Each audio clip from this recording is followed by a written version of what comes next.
Husqvarna ရဲ့450ပေါ့နော်သူက Mark 2ပေါ့နော် Mark 2Mark 1ရဲ့ရှိတယ်ပေါ့နော်ဒါကြတော့ Mark 2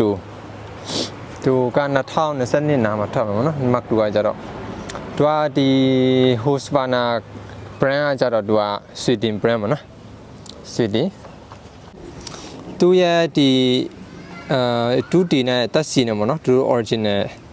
ထည့်ဒီမှာထည့်ပြီးပေါ့နော်ဒီမှာပေါက်ဒါဒီမှာထည့်ရတာပေါ့နော်ဒီ chain စီကကြတော့ဒီမှာထည့်တာပေါ့နော် chain စီကဒီမှာထည့်တယ်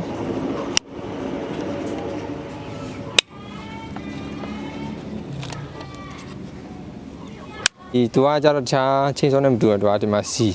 ဒီမျိုးဆောက်ရတာပေါ့နော်အဲ့ဒါ9ခါ10ခါလောက်လုပ်ပြီးတော့ရင်ဒီကောက်ပေါ့နော်ဒီကောက်ကိုဆွဲပြီးတော့အပေါ်တင်ပေါ့နော်အပေါ်တင်ပြီးရင်စောက်ပူအရင်ပူပေးမှာနော်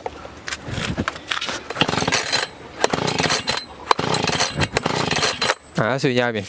တကယ်နိုးတော့မယ်ဆိုရင်ဒီကောက်ကိုဆွဲပြီးတော့ပြန်ချပါနော်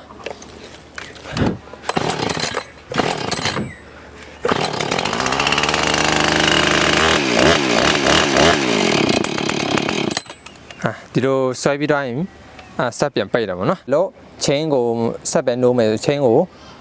lock ထားမယ်ဆိုရင်ဒီရှေ့တွန်းလိုက်ပါနော်ဒါ lock ထားရပါနော်မလဲအောင်တော့ဒီ Husqvarna အဖုံးဖွင့်တဲ့နေပါနော်တွားစားတော့ဒီလိုဖြစ်မှာပေါ့နော်ဒါ lock တိုင်းဒါနက်ကိုရင်ဖြုတ်ပါနော်ပြီးတော့ဒီကောင်နေနဲ့ဖြည့်ထားပါနော်ပြီးရင်နောက်ပြန်ဆွဲပါနော်ဆွဲထားပါနော်ဆွဲထားနဲ့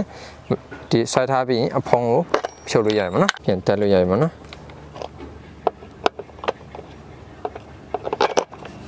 တက်ပြီးတော့ရင်ဒီရှေ့ကိုတွန်းလိုက်ပါနော်အဲ့ဆိုရင် lock တော့ရပါနော်ပြီးရင်